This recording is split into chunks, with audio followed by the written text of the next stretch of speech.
MyCORE is on a mission to be the world's most people-centric company. The purpose of this podcast is to get to the core of people. I'm your host, Nathan Bourne, and I invite you to join me as we deep dive into the personal and professional lives of our guests. We're going to learn who they are, why they exist, and what they do. We're going to hear their stories, the good, the bad, and the ugly. In other words, we're going to talk to some really cool people. Welcome to the MyCORE podcast.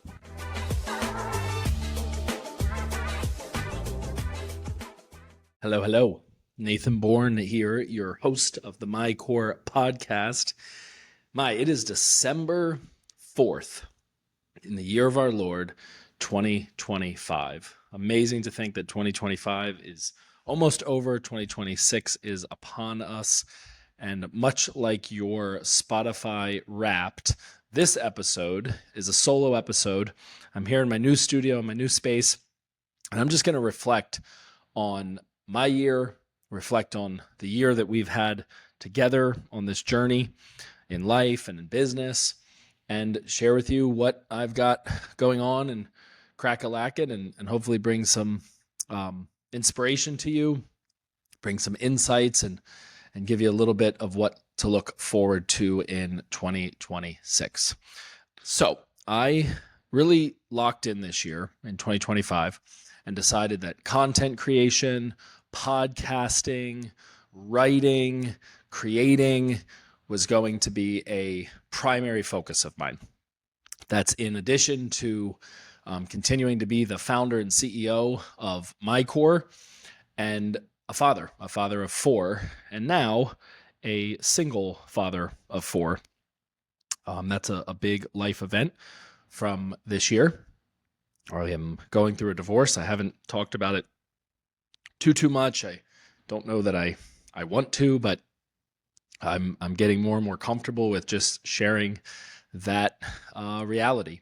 And it's freaking hard. It's freaking hard to get divorced.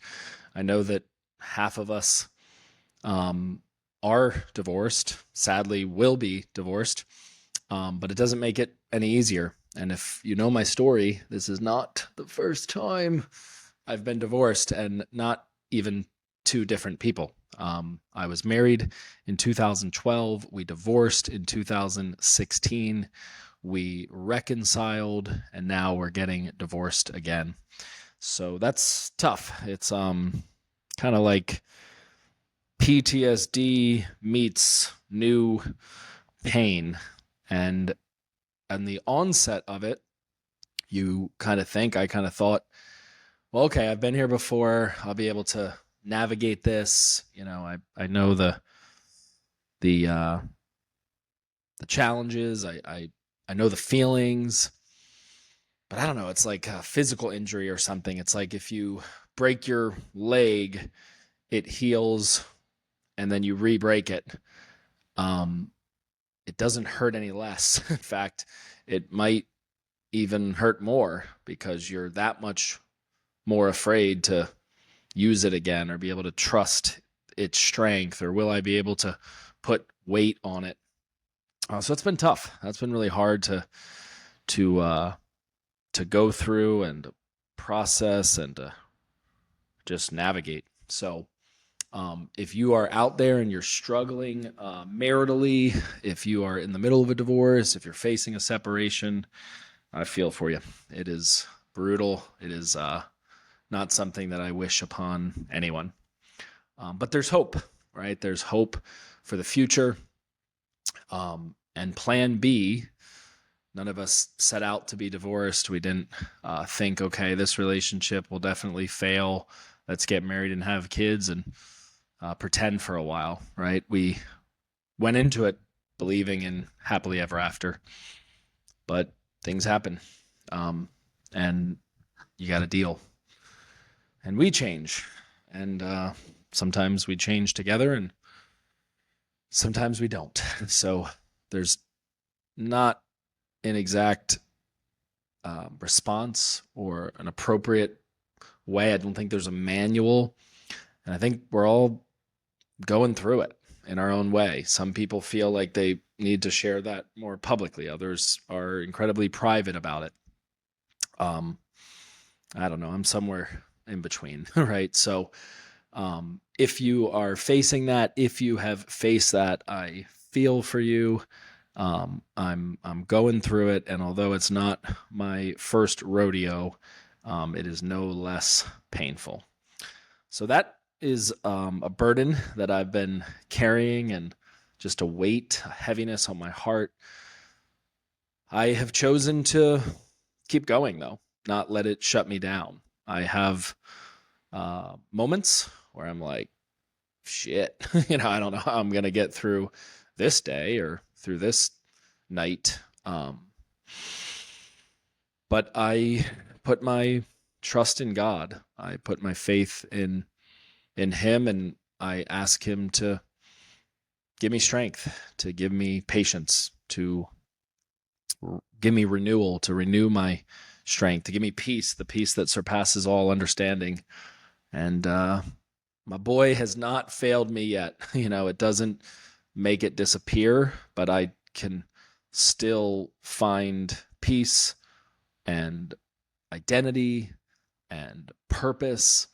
In fact, I don't know if this is some kind of coping mechanism. It probably is.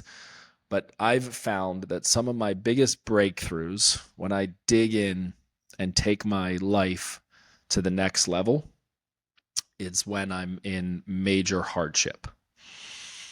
And I wonder if there's something in that where if we have a dream, or there's something we want to accomplish, or something we want to advance that requires like really looking inward and digging into the pain of our lives, that we ought to during these challenging moments.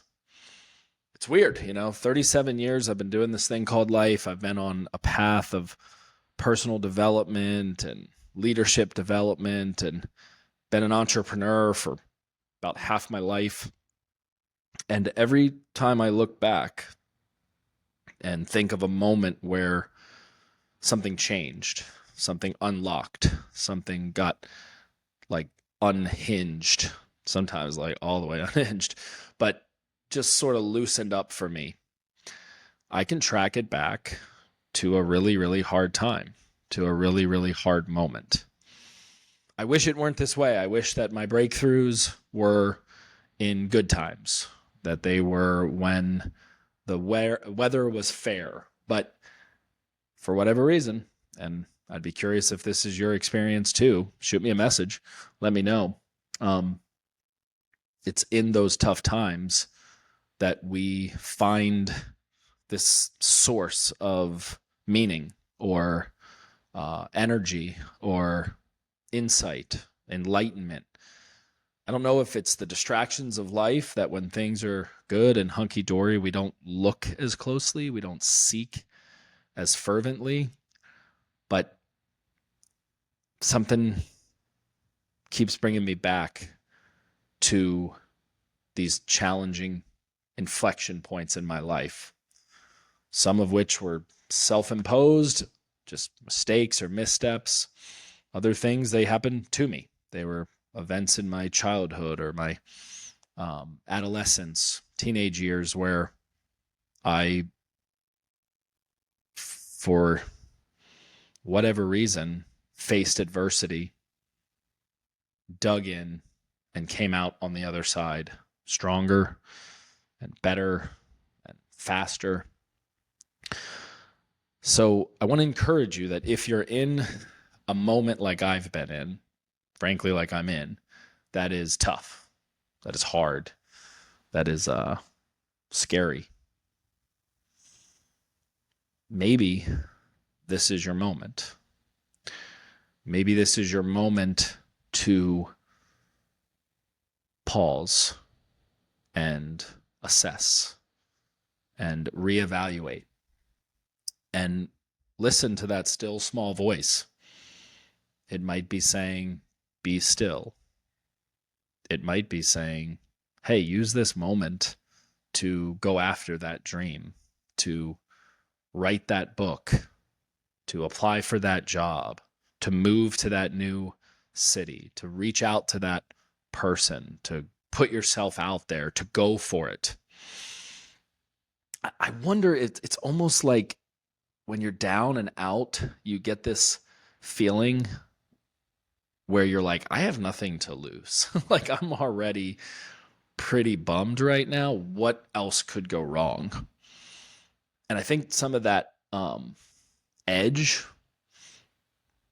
some of that like, screw it, send it, can actually be a resource for advancement and growth and breakthrough. And that's what I'm experiencing right now. Don't know if it's by choice, like some self-fulfilling prophecy, or if it's divine, maybe some combination thereof. But I have been mulling over, living by, leading by this philosophy, this core value. It's actually right above my head there. It says, lead with who? And if you know me and you've spent any time around me or around my organization, around MyCORE, you know that this lives and breathes here. That it's not just a mantra, but like an actual value and principle and guidepost that we live by. It's one of our 3 core values: walk by faith, lead with who, and measure what matters. So it's been alive and well in a lot of ways, but it's still been like kind of half-baked as far as our ability to express it and instill it in others, to scale it out to the world, to broadcast it. And over the past 8-9 years, really, it was 2017 when this first kind of came to me, and I'm like got obsessed. Actually, I was like, like I want to crack the code on this philosophy, this law, this blueprint. And then I kept working on it. I turned it into a simple illustration that could be shared like on a bar napkin. I formed it and crafted it into a keynote, which I've given many times. I've done 30-minute talks. I've done 3-hour workshops. In fact, every MyCORE event we've ever done, including at the collective we just did in Eugene, Oregon a couple months ago, and that we'll be doing in Chicago in the spring, I opened up the entire event with a 2-hour version of this. I've created a logo. There's a handle on social media. Heck, we own leadwithwho.com. But it's still been rather intangible. It's been kind of out there and sort of a, if you know, you know. So I've been challenged over the years. I've been encouraged. I've had people say, hey, you should write a book. You should write the Lead With Who book. And I've thought, I can speak pretty well. I can speak good, but I can't write good. I'm not much of a writer. And what I've found in writing this book most recently is that actually I write pretty well. And it's not that different from speaking. I just have to kind of clean up the language a little bit. Not meaning not curse. Of course, I'm cursing throughout the book. If you're listening to this, you know me too well. I'm not going to bullshit you. I'm obviously going to continue to be the cursing Christian that I am. But it's like PG-13, maybe a modern PG-13 movie. Anyway, so I have been writing over the past few weeks, couple weeks really. And it's been freaking hard because it would be antithetical to the very philosophy if I didn't share my story. So this book, Lead With Who, it's like a memoir meets a manual. It's full of stories that have been defining moments in my life. As I mentioned, some that I chose or initiated, and others that just happened to me because life be like that sometimes. And in each of those stories, each of those moments, there's a lesson, there's a character trait, there's a shift, there's something that changed in who I am. And my thesis is that this is not unique to me. And that if you want to be a leader and a person that inspires others, that evokes in others emotion and thus action, it's only going to be accomplished by leading with who. That everything else falls flat. That if you are lost in the sauce of the whats and the hows, that will last for a while. But eventually, it's going to unravel to the core. And if the core is not there, if it's not anchored in who you are, if it's not an identity, then a why, a purpose, a passion, it's kind of all for naught. So my challenge to you and to the world is, in everything you do, lead with who. Keep exploring who you are. Why do you possess these faculties? Why did these things happen? Why were you born at this time to these people in this way? That can't be random. It has to be like perfectly precise. And if you can start thinking that way, it brings this whole new meaning to your life. And hear me, this is not like self-obsession. This is not constantly reflecting on yourself where you don't have capacity for others.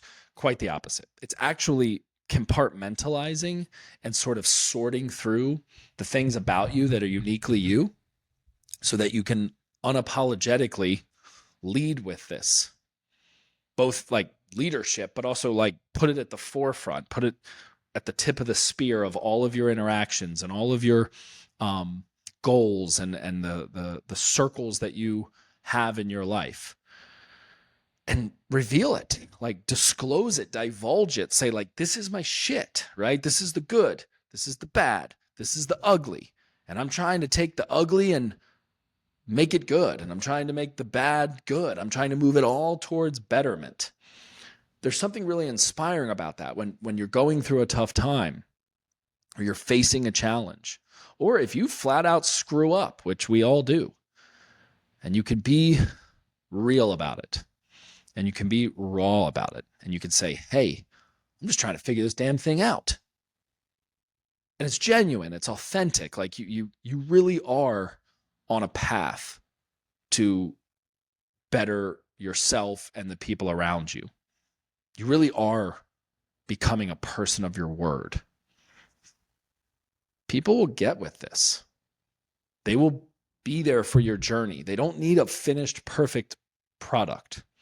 They don't want polished. They want authentic. They want real. And by the way, if you really are polished, don't apologize for it.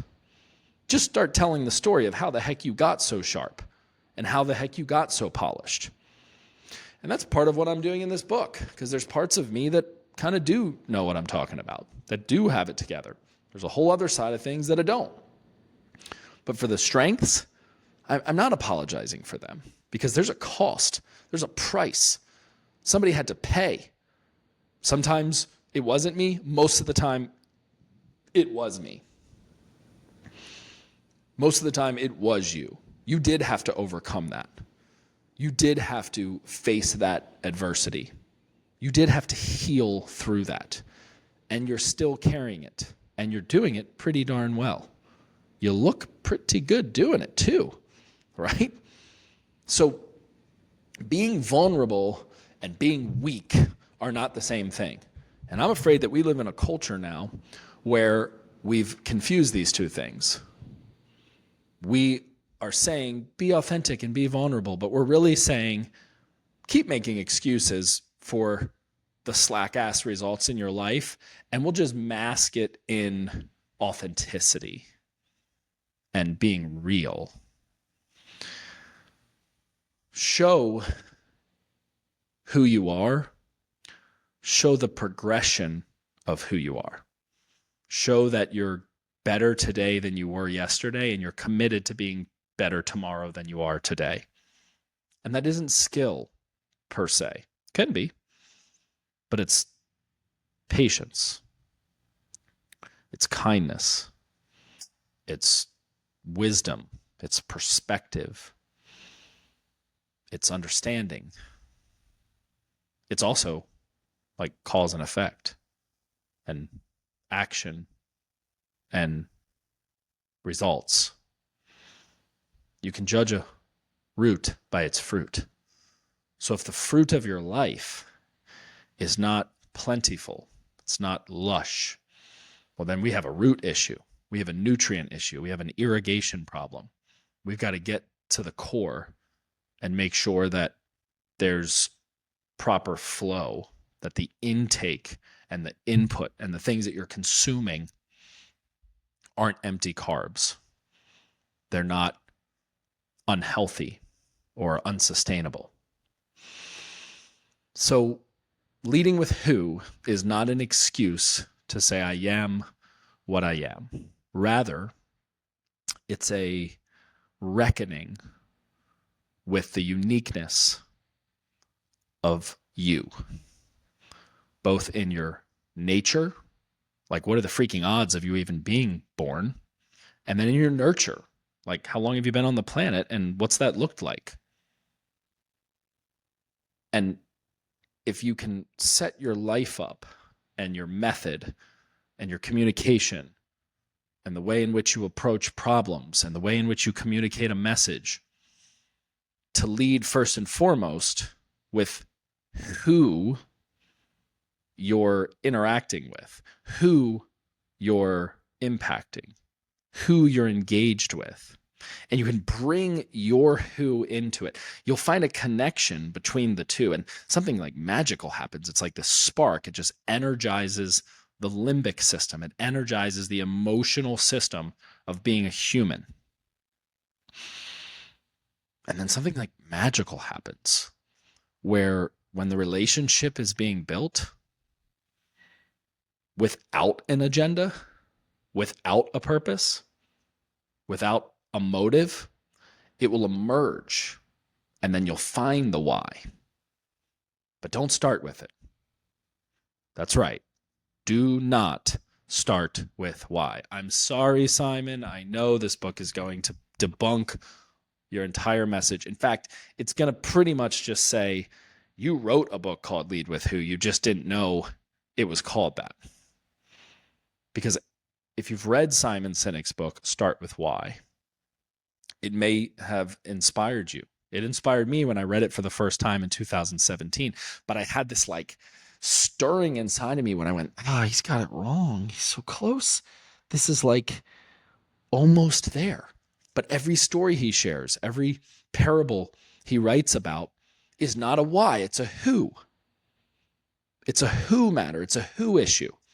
And if we can just tweak our thinking and look at this leading with who rather than starting with why, we could actually develop ourselves and develop the people around us to tackle that problem with purpose, but more importantly, with identity. To believe that we are not just conquerors, but we're more than conquerors. To not just believe that we belong together, but that we like need one another.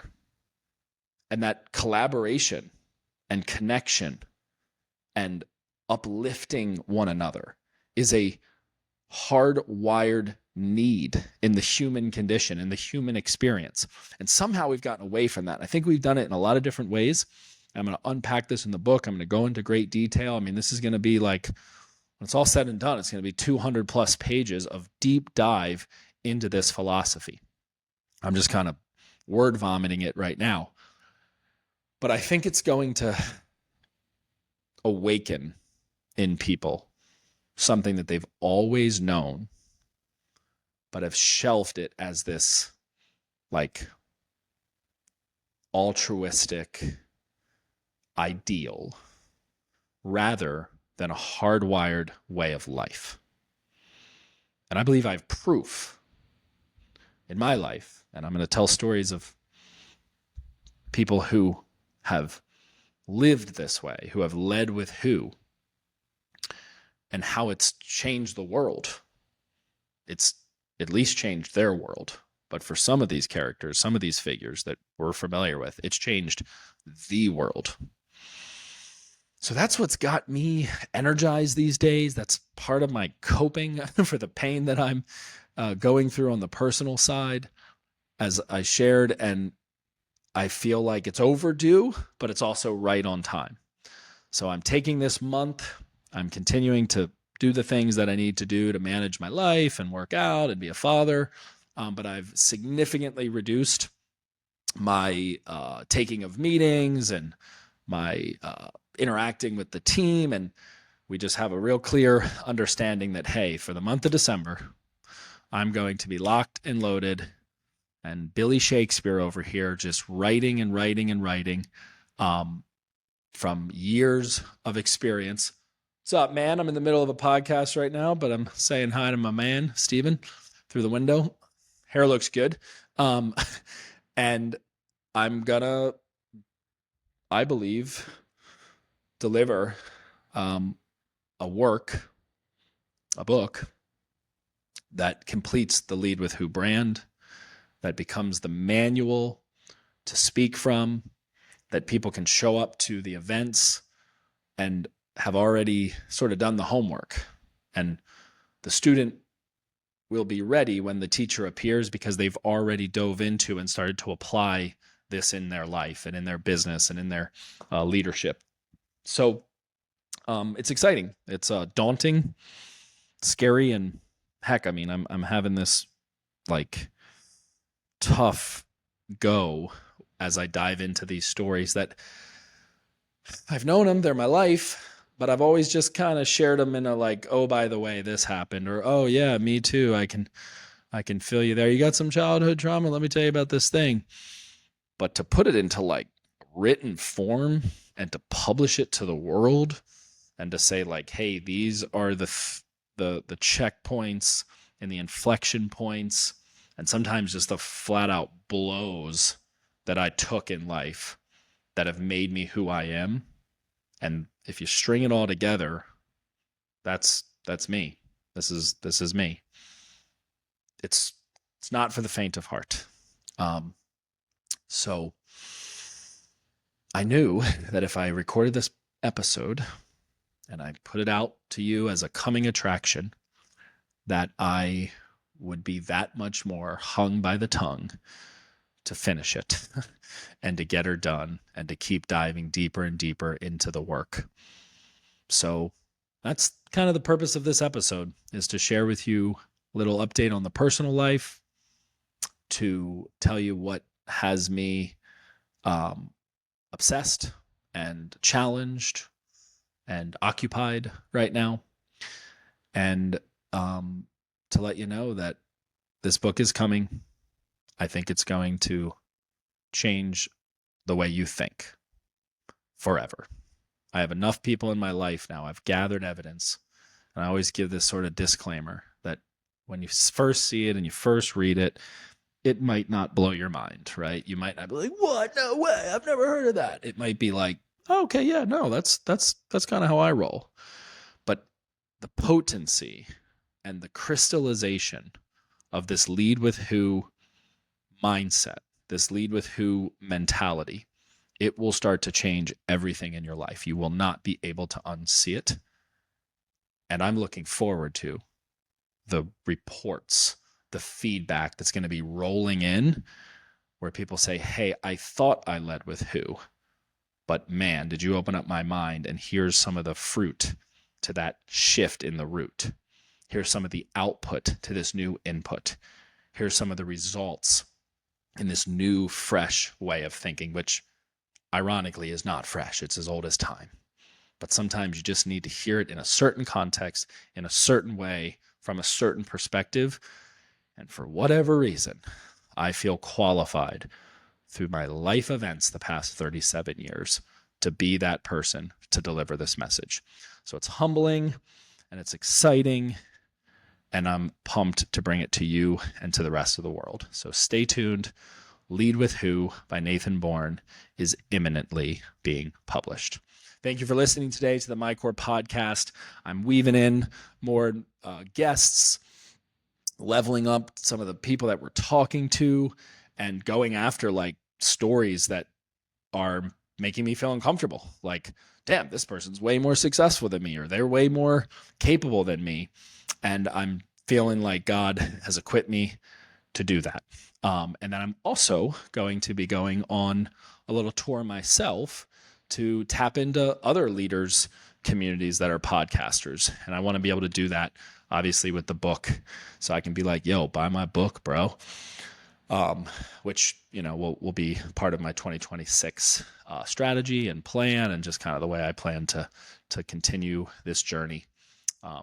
So I appreciate you spending the time today. Hopefully this has been a little thought-provoking, a little bit of a teaser for the book. And if you have ever seen me lead with who, not in the intangible way or that, but like maybe you saw a presentation, or you're in one of the rooms, or you have been kind of hip to the lead with who philosophy, and you have some evidence, some data that supports that, hey, this is solid, this thing is for real, please reach out to me. Hit me up on LinkedIn and social media, or just email me through the episode, and I'll love to connect with you. I'd love to hear your story, and maybe even put it in the book, because I'm starting to gather those stories as well. So awesome. God bless you. Happy holiday season. Merry Christmas. Happy Thanksgiving. Happy New Year if I don't hear from you. And until then, God bless you. Bye-bye.